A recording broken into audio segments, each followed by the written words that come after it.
Hi friends, welcome to our Sainila cooking. இன்றைக்கி நம்ம பார்க்க போகிற ரெசிபி ஒரு சூப் ஐட்டம் தான், ப்ரொக்கோலி சூப். ப்ரொக்கோலியே சாப்பிடாத கிட்ஸ்க்கெல்லாம் இது மாதிரி சூப் பண்ணி கொடுங்க, ரொம்பவே என்ஜாய் பண்ணி சாப்பிடுவாங்க. ப்ரொக்கோலியில் அவ்வளோ ஹெல்த் பெனிஃபிட்ஸ் இருக்குது. நம்ம அதை அடிக்கடி சேர்த்துக்கிட்டோம்னா நமக்கு ரொம்பவே நல்லது.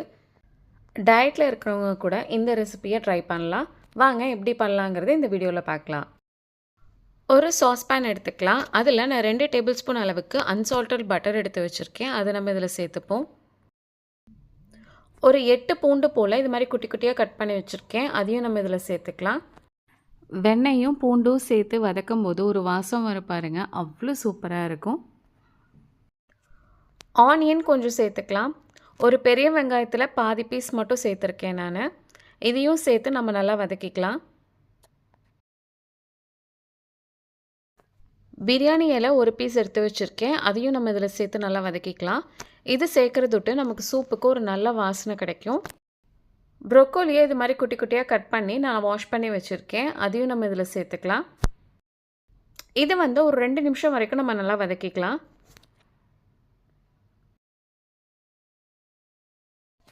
சுகர் ஒரு அரை டீஸ்பூன் எடுத்து வச்சுருக்கேன். அதையும் நம்ம இதில் சேர்த்துக்கலாம். சுகர் சேர்க்குறதுட்டு இந்த சூப்புக்கு நமக்கு ஒரு ஸ்வீட்னஸ் நல்லா கொடுக்கும். அதே மாதிரி ப்ரொக்கோலியோட கலர் சேஞ்ச் ஆகாமல் பார்த்துக்கும்.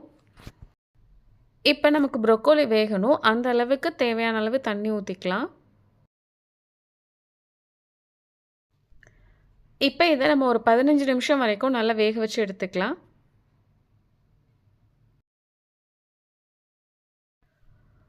ஒரு 15 நிமிஷம் ஆயிடுச்சு. பாருங்கள், நம்ம ப்ரொக்கோலி எல்லாமே நல்லா சூப்பராக வெந்து வந்திருக்கு. ஸ்டவ் ஆஃப் பண்ணிவிட்டு இதை நல்லா கம்ப்ளீட்டாக கூல் டவுன் ஆகணும். அது வரைக்கும் நம்ம விட்டுடலாம். நம்ம வேக வச்ச ப்ரொக்கோலியை ஒரு மிக்ஸி ஜாருக்கு சேர்த்துடலாம். பிரியாணி இலையை மட்டும் நம்ம ரிமூவ் பண்ணிடலாம். அது போட்டிங்கன்னா ஒரு கசப்போடு வரும். அதனால் பிரியாணி இலை எல்லாத்தையும் எடுத்துகிட்டு நம்ம இதை நல்லா ஒரு ஃபைன் பேஸ்ட்டாக அரைச்சி எடுத்துகிட்டு வந்துக்கலாம். பாருங்கள், இது மாதிரி நல்ல ஃபைன் பேஸ்ட்டாக அரைச்சி எடுத்துகிட்டு வந்துக்கோங்க. அதே சாஸ்பேன்லேயே நம்ம அரைச்சி வச்ச ப்ரொக்கோலி பியூரியை நம்ம ஊற்றிக்கலாம்.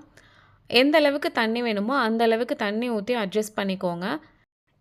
இந்த ஸ்டேஜில் சால்ட்டும் சேர்த்துக்கோங்க. வீடியோவில் கேப்சர் ஆகலை. சூப்பு நல்லா கொதி வந்தோடனே ஒயிட் பெப்பர் நான் ஒரு டீஸ்பூன் அளவுக்கு சேர்த்துக்கிறேன்.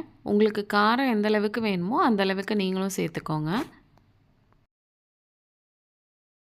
ஃப்ரெஷ் க்ரீம் ஒரு 3 டேபிள் ஸ்பூன் எடுத்து வச்சுருக்கேன். அதையும் நம்ம இதில் சேர்த்து நல்லா மிக்ஸ் பண்ணி விட்டுறலாம். டயட்டில் இருக்கிறவங்க இதில் ஃப்ரெஷ் க்ரீம் பதில் நீங்கள் தேங்காய் பால் சேர்த்துக்கலாம். அதுவும் டேஸ்ட் நல்லாயிருக்கும். க்ரீம் சேர்த்து மிக்ஸ் பண்ண உடனே நம்ம ஆஃப் பண்ணிடலாம். ரொம்ப நேரம் கொதிக்க விடக்கூடாது.